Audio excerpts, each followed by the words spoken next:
Murakaza neza muri Sound Mind Company Limited, aho dushobora kukwigisha indimi mu gihe gitoya ukahavura intyoza mu kuvuga ndetse no mu kwandika. Aho tubigisha Icyongereza, Igifaransa, Igiswahili, Ikinyarwanda, kandi tukaba dushobora no kukwigishiriza ku mirongo y'itumanaho, aho dushobora no kukwigishiriza online ibyo mukunze kwita ku mbuga nkoranyambaga.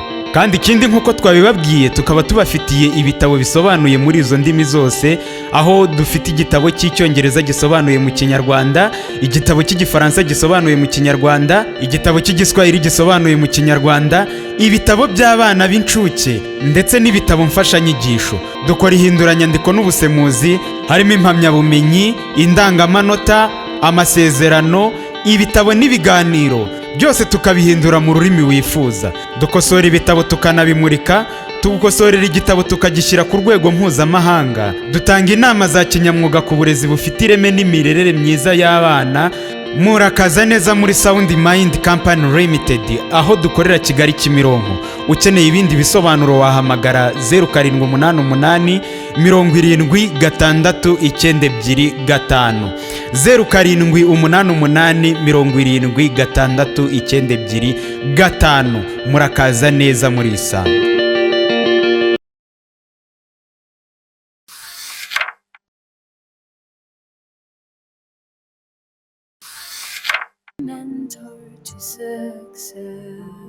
Bakunzi b'ibiganiro byacu bigaruka ku burezi n'uburere, amasomo y'indimi ndetse n'ingingo zinyuranye, twishimiye kongera kubana namwe muri iki kiganiro cy'uyu munsi kigaruka ku burezi n'uburere, aho turi buze kuganira ku nsanganyamatsiko igira iti ibanga ryo kurera umwana uguhesha ishema mu bandi.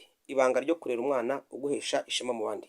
Tubashimira ukuntu mubana natwe mu biganiro, uko mubikurikira, ibitekerezo mutugezaho, inyunganizi ndetse n'uburyo muduhwitura iyo twabaye nk'abahuze, mutubwira yuko mushaka kumva ibindi biganiro kandi mutubwira ko ibiganiro byacu bibafasha kandi bibagirira umumaro. Ibi nibyo biduha imbaraga.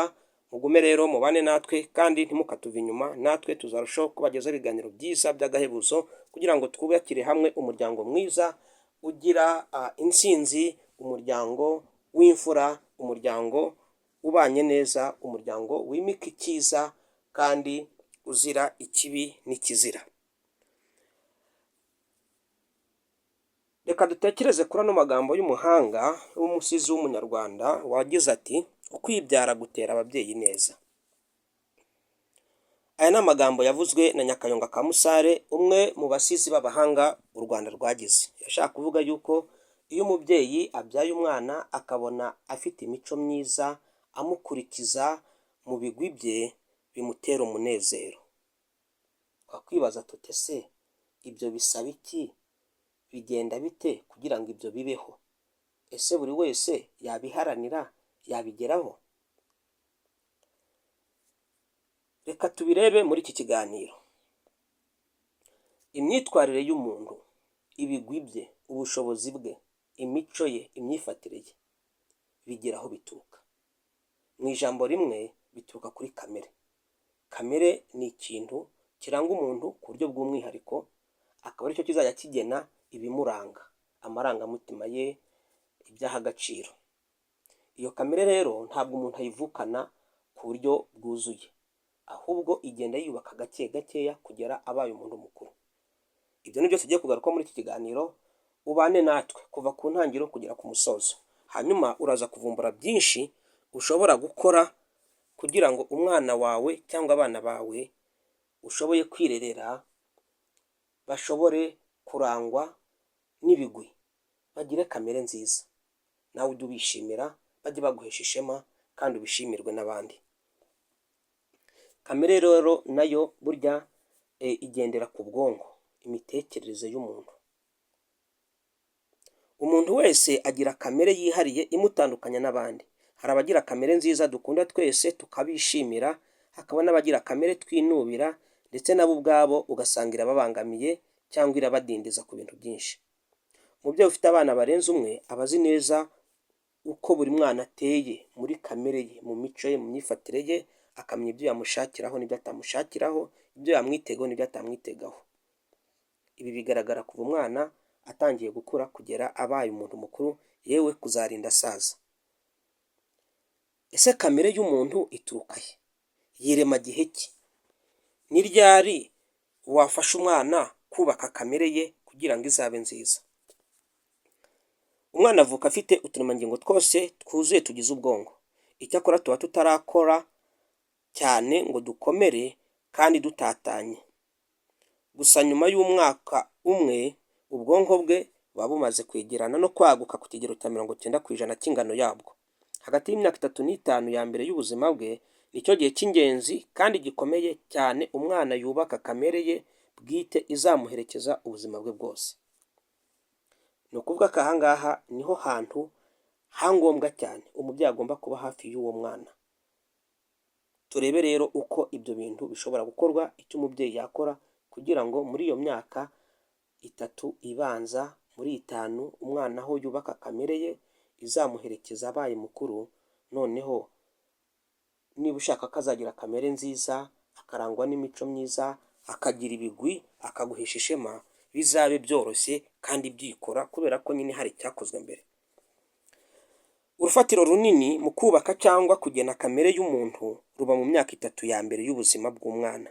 Impamvu ni uko uyu mwana w'igitambambuga nicyo kigero aba agezemo, aba amaze kugira ubushobozi bwo kureba no kwitegereza ibintu bitandukanye.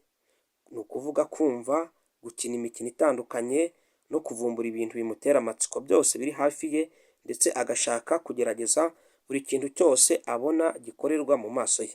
Ngira ngo ibi turabyibuka ko abana batoya bo muri ino myaka guhera nibura ku mwaka umwe kugera ku myaka 3 nibo bitwe nyine igitambambuga mu Kinyarwanda. Ni abana barangwa n'imbaraga nyinshi, barangwa n'umwete n'ishyaka n'umuhate wo gukora ibintu bitandukanye, kandi usanga biruka, basahinda, baganira, baseka, bakina, kandi akantu kose ashaka kwigana. Ubundi mu mitekerereze tukita igihe cy'ubuvumbuzi n'ubushakashatsi.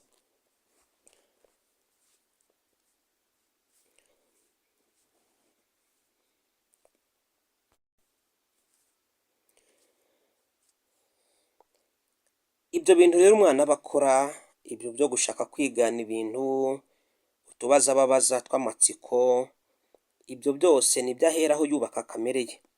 Rero iki ni igihe umubyeyi akwiriye kwitaho, agategura urubuga ruzagena icyo umwana we azakura ari cyo, aho kurwana no kumuhindura amaze gukura kandi hari ibidashobora guhinduka. Mbere yuko dukomeza, reka twite kuri ubu butumwa. Niba utarabikora cyangwa akaba ari bwo bwa mbere uje kuri uno muyoboro ugiye kumva ibiganiro byacu, ndagusaba yuko mbere yuko ukomeza ubanze ukande ahantu handitse subscribe, aho ngaho hepfo y'iyi video uhakande. Uraba wiyandikishije mu muryango w'abagize nyine umuryango Success Mentor, aho uzajya ubona ubutumwa ukwereka ko hari ibiganiro bishya twashyizeho kuri uno muyoboro, bityo ukabikurikira mu b'imbere. Si ibyo gusa, ureba handitse like uhakande, uraba udushyigikiye utweretse ko iki kiganiro wagikunze. Share uhakande, hanyuma ushobore kohereza inshuti zawe umurongo w'iki kiganiro kugira ngo nazo zibashe kugikurikira. Ibi rero bidutera imbaraga, kuko uko ibiganiro byacu birebwa n'abantu benshi bituma natwe twumva dufite umwenda wo gukora ibiganiro byiza kurushaho. Kandi iyo winjiye muri uyu muryango wacu Success Mentor, ni ukuvuga ni umuryango w'abaharanira intsinzi, bituma tubona koko hari abantu koko turi kumwe kandi badushyigikiye. Ushobora kandi kuduha ibitekerezo ukandika muri comments. Comments ni ibitekerezo uko wabyumvise, ukatubwira icyagufashije, ukaduha ubuhamya kuri iki kiganiro, ibyo waciyemo, ibyo wabonye, aho wemeranya natwe, yewe wemerewe no kuduhinyuza ibyo yenda utemeye, utavugaho rumwe natwe, ariko ukatugira n'inama cyane cyane, ndetse ukaba waduha n'ibitekerezo ku zindi ngingo, ku zindi nsanganyamatsiko wifuza yuko twazagutegura ikiganiro, kugira ngo twese tugende twunganirana, kubera yuko tugamije ineza ya twese. Ibi biganiro rero iyo ubikoze utyo bigera ku bantu benshi kandi biradufasha. Reka dukomeze rero. Hamwe n'ibyo twari tumaze kuvuga rero muri iki kiganiro, twakwibaza tuti ese kamere y'umwana cyangwa umuntu mukuru ishobora guhinduka? Tubitekerezeho. Abantu tuzi bateye batya tuzi kamere yabo nziza cyangwa mbi? Hari abo tuzi bahindutse? Ese bahindutse ku kigero kingana gite? Twebwe si ibyo twifuje guhindukaho, twakoze iki ngo bihinduke? Ese byahindutse byose? Iki ni ikibazo cyo kwibaza. Reka tugusangize icyo ubushakashatsi bugaragaza ku mitekerereze ya muntu. Ubushakashatsi bugaragaza ko kamere y'umuntu igizwe n'ibice bibiri by'ingenzi bitandukanye. Hari igice cy'imbere aricyo gitanga umurongo w'ibyo tubona inyuma ku muntu, mu myitwarire ye, mu myifatire ye, mu bushobozi bwe, mu ntege nke ze, mu mibanire ye n'abandi, mu byiza no mu bibi. Hakaba n'igice cy'inyuma ari byo nyine bya bindi tubona bitandukanye, ni ukuvuga amarangamutima, ibyaha agaciro, imyitwarire ye. Ibyo ni ibiranga kamere, bityo ikaba igizwe n'ibice bibiri. Hari uruhande rero rushobora guhinduka nk'ibyo by'inyuma. Ibyo umuntu aha agaciro bishobora guhinduka, ibintu bitera umuntu ubwoba bishobora guhinduka, ibintu bishimisha umuntu bishobora guhinduka, ibimubangamira. Ariko uwo ari we bwite umwe w'imbere twavuga nk'intima y'imbere, ntabwo icyo gice gipfa guhinduka. Aha rero hari ihurizo ko kuri kamere y'umuntu ni icyitonderwa. Niyo mpamvu ahangaha ku mubyeyi urera umwana ugomba kumenya ibyo ufitiye ubushobozi n'ibyo utagirira ubushobozi. Ni ryari uzashaka ko ahinduka? Ni ibiki ukwiriye gukora? Ese ni ibiki wakora kugira ngo ntiwifuze ko hari ibihinduka, ahubwo byose uba ubyishimiye, ari ryo rya shema uzaba ufite ku mwana wawe? Reka turebe rero uko kamere y'umuntu yirema, bityo tumenye ko hari igihe kigera hakaba hari ibyo tutakwitega nk'impinduka. Iyo kamere yamaze guhama biragoye kwitega ko yahinduka burundu. Burya ngo kamere ntikurwa na reka. Uyu mugani wa kera uratwibutsa ko umuntu ashobora guhura n'ibibazo byinshi bishingiye kuri kamere ye, ndetse akaba yajya ku gitutu cyo guhinduka, agata kamere ye imuteza ibibazo, akaba yafata indi kamere imufasha, bikarangira byanze imbaraga zose yashyiramo ubwe ndetse n'ubufasha abandi bamuha. Ni naho bahera baca umugani nanone ugira uti: umuntu asiga ikimwirukaho ariko ntasiga ikimwirukamo. Ikimwirukaho ni ikiri inyuma, ikimwirukamo ni ikiri imbere muri wowe, ujyana nacyo.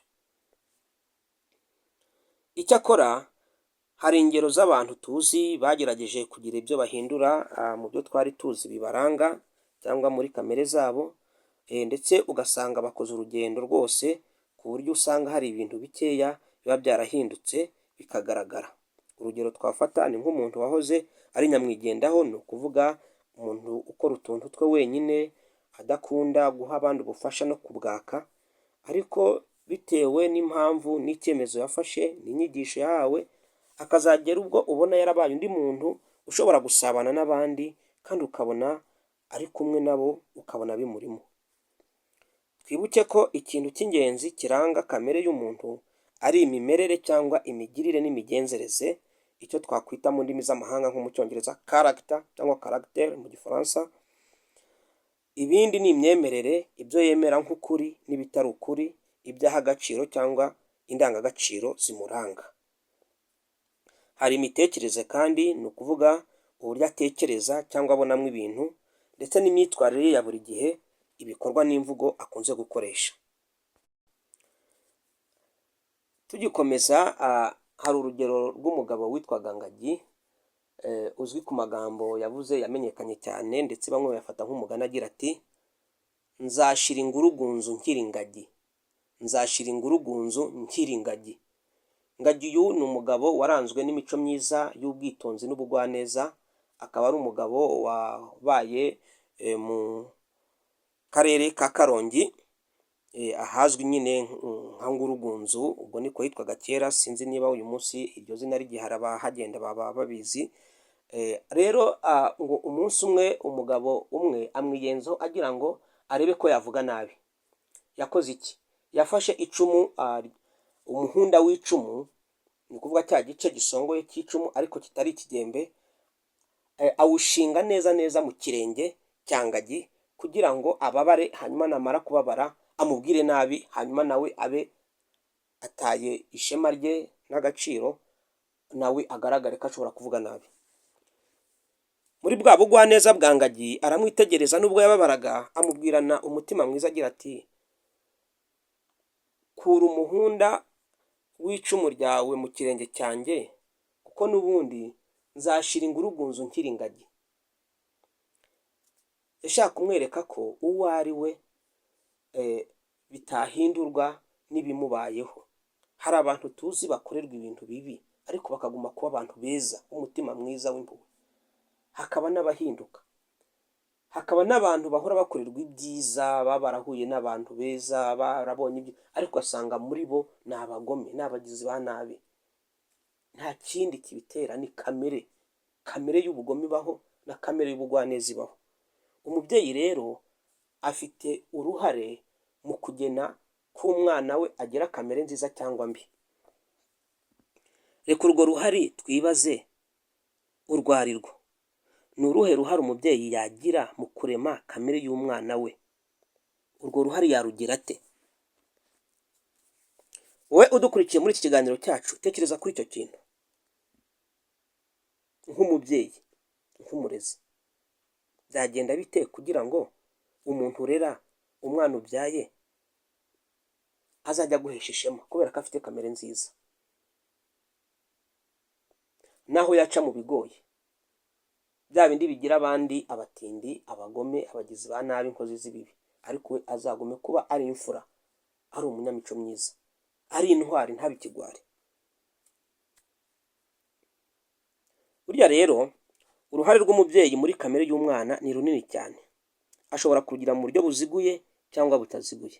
Mbere na mbere ruhera mu murage w'amaraso amuha kuva akiremerwa mu nda ya nyina kugera avutse. Ariko uru ntiruhagije, ahubwo uruhare rukomeye umubyeyi arugira mu bihe bya mbere by'ubuzima umwana agira akivuka.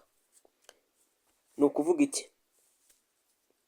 Imigenzereze ya buri munsi, amarangamutima, amagambo umwana abwirwa, ayo yumva n'iyo bataba bayamubwira abwirwa abandi, umubano agirana n'umwana, ni ukuvuga umubano umubyeyi agirana n'umwana, kabone n'igihe ari uruhinja cyangwa igisekeramwanzi. Igisekeramwanzi ni wa mwana nyine ukiri uruhinja, birumvikana, uba utazi gutandukanya inshuti n'umwanzi, uhora yishimye, ushobora gusekera uwo ari we wese, yewe utaragira n'aho agira uwo atinya cyangwa atoranya. Ibihe umuryango wose ucamo muri rusange umwana akiri muto, byaba ibihe byiza cyangwa bibi, akaga n'ingorane, ibintu byose umwana akura abona, ibihari, ibiri mu rugo, aho aba, aho areba, aho agenda, ibivugwa, ibikorwa, abantu bagenda mu rugo, ibikoresho areba, imyitwarire ya buri munsi y'abagize umuryango yisanzemo n'ibindi. Ibyo byose bigira uruhare mu kurema no kugena kamere y'umwana.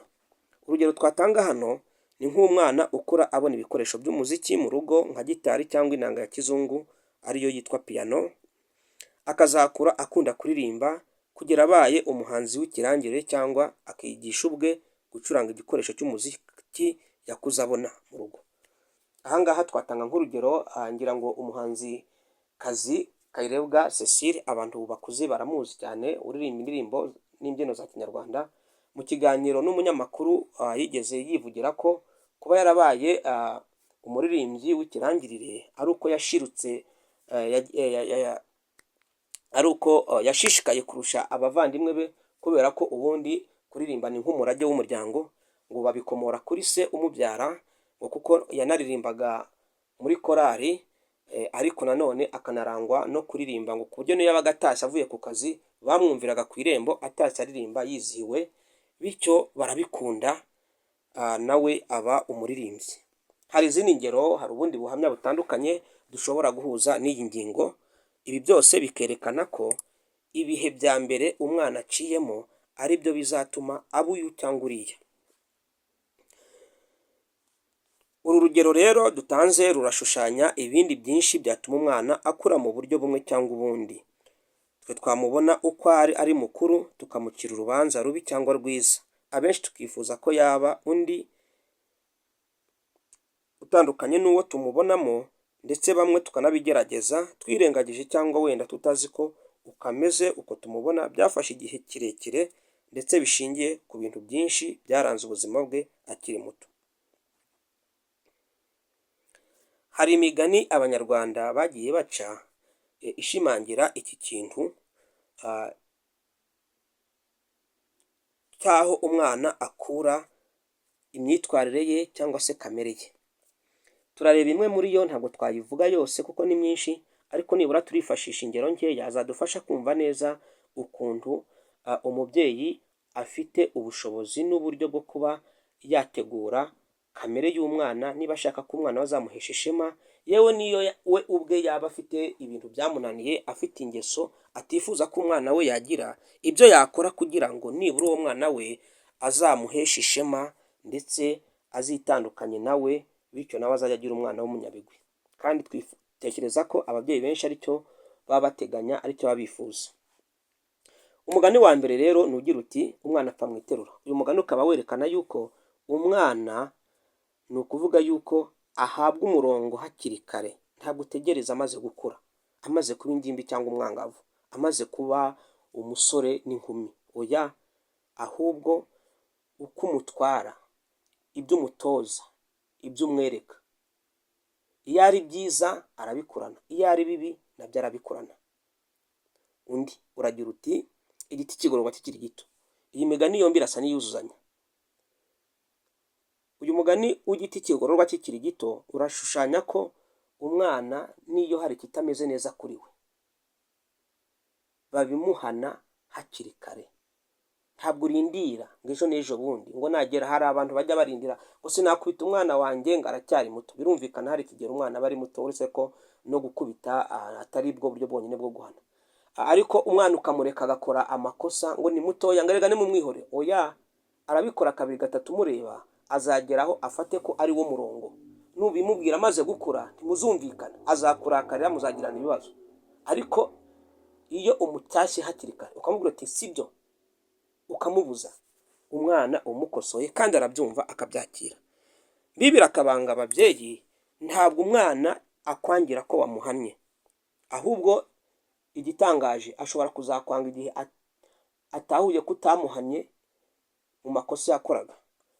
Umwana niyo yaba ari muto uramuhana iyo akoze ibintu bitagenda, bitari byiza, ahubwo ugahitamo uburyo umuhana bitewe n'ikigero arimo ndetse n'ibyo akozeho amakosa. Hari undi mugani rero, uwiba ahetse ababwiriza uri mu mugongo. Uyu ni umugani udukebura, uducyaha nk'abantu bakuru, kwirinda gukora ibintu bibi, kugaragaza ingeso imbere y'abana, turi kumwe n'abana. Tuba tubibatoza, nubwo tutababwira ngo mujye mubikora mutya, namwe muzabe mubikora, kubera ko yabibonye byakozwe n'umuntu mukuru, yumva ko nyine byemewe, yumva ko nyine ari ibintu bidafite icyo bitwaye. Nanone abanyarwanda bagize bati umwambari w'umwana agenda nka se. Uyu mugani nanone urerekana ko ibyo umwana abonera ku babyeyi be, byanga bikunze hari ibyo afata. Byaba byiza rero bibaye ari byiza aho kugira ngo bibe bibi. Inyana ni iya mweru. Byanga bikunze hari umurage, hari isano hagati y'umwana n'umubyara n'uwakomokaho. Iyi sano ishobora kwigaragaza ku mubiri inyuma, mu misusire, mu miterere y'umubiri, ku gihagararo, ku ibara ry'uruhu, ariko kandi iyo sano ishobora no kwigaragariza mu mitekerereze, mu mico, mu mutima we, mu myifatire ye.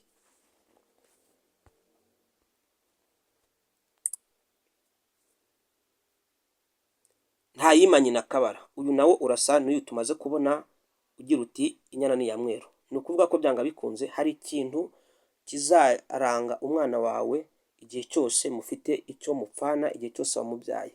Ntiyabura na gatoya. Mu mico yawe yose ntazabura na gakeya afata.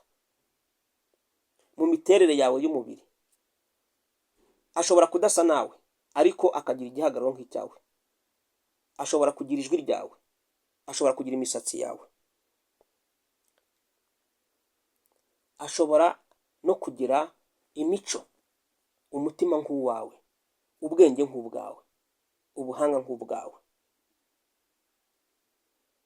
n'ibindi n'ibindi. Aha rero ikibazo kiri, ese icyo kintu kuko ntushobora kumenya icyo azafata, ariko bimwe mu byo ashobora gufata ni ibyo umugaragariza. Uburere buruta ubuvuke. Uyu mugani wo nibura uratanga ihumure ko hari icyo twakora kugira ngo umwana abe uko tumwifuza. Uyu mugani bawuca iyo bareba nk'umwana watoye imico y'uwamureze, ndetse iyo mico ikaba idafite aho ihuriye n'uwamubyaye. Bivuze iki? Bivuze ko kubyara ntibihagije, ahubwo kurera nicyo gikomeye. Aha rero nk'ababyeyi akenshi ni nabo barera. Dufite amahirwe menshi. Iyo ubyaye umwana ukanamurera nta rwitwazo wagira. Ni ukuvuga ko azagushushanya. Ibyiza bizakwitirirwa, n'ibibi bye ubigayirwe. Niba ushaka ko umwana azajya aguhesha ishema, mutoze hakiri kare ibintu bizatuma aba umuntu ushyitse, w'inyangamugayo, w'indashyikirwa, w'umuhanga, ukunda umurimo, uzi kubana, uzi kwiyumanganya, uzi kwihangana, uzi gufasha abandi kugira ngo nawe agufashe. Ibyo bizatuma ushimwa, aguhesha ishema, kandi nawe ntahure n'ibibazo. Undi mugani nanone twavuga hano kuri uru rutonde ni ugira uti, mbwira uwo mugendana nzakubwira uwo uri we. Usibye n'abana n'abantu bakuru, iyo ufite inshuti, abantu mukunda kuba muri kumwe igihe kinini, wisanga hari ibintu wanduye bibaranga. Ntabwo ari uko barakubwiye ngo ujye ukora gutya, ahubwo iyo umuntu ahora akora ibintu muri kumwe, avuga ibintu, urugero niba nk'umuntu akunda kukubwira naka akubwira nk'umuntu y'ibintu bibi, birangira nawe wumvise ko uwo muntu ari mubi nubwo nta kintu kibi yaba aragukorera. Icyo kikerekana ko ahantu uri byanga bikunze hari irangi hagusiga. Ku bana bo ni akarusho.